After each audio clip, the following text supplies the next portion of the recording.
પોતાના લાલા એટલે કે શ્રી કૃષ્ણને બોલાવે છે. માતા કાના પર ખૂબ ગુસ્સે હોય એવું લાગી રહ્યું છે. તો ચાલો છે કનૈયાને લીલા જોવા ગોકુળમાં નંદ બાબાના ઘરે. અરે લાલા, સાંભળે છે? તારી રોજની ફરિયાદોથી તો હું કંટાળી ગઈ છું હવે. અરે મારી ફરિયાદ, ફરીથી ફરિયાદ. આ ગોપીઓ મને સુખેથી રહેવા જ નથી દેતી. ઓહો, હેરાન તો ગોપીઓને કરે છે.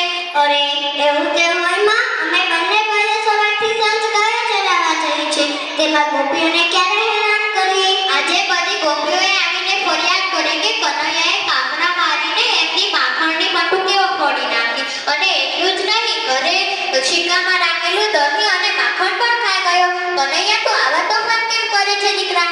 અરે માં, ગોપીઓ ખોટું બોલે છે. તને ન મનાતું હોય તો પૂછ મોટા ભાઈને. કનૈયાની વાત સાચી છે માં. નંદ બાબાના ઘરે દહીં માખણની ક્યાં ખોટ છે કે અમારે બીજાના ઘરે ચોરી કરવી? અરે માવડી, તું સાવ ગોળી છે. હું વળી માખણની ચોરી કરું તો શું ગોપીઓ ખોટું બોલે છે? પેલી રમાના ઘરે શિકામાંથી માખણ ખાતા તને રેવાબાએ પણ જોયો હતો. બોલ, આ વાત સાચી છે કે ખોટી? અડધી સાચી ને અડધી ખોટી. શિકામાંથી માખણ મેં લીધું હતું, પણ એ તો રમા માસીના દીકરાને જ ખવડાવતો હતો. એ બિચારો શિકા સુધી પહોંચી ન શકે એટલે અમે બધા ભાઈબંધો તેને મદદ કરતા હતા. તને ન મનાતું હોય તો પૂછ મોટા ભાઈને.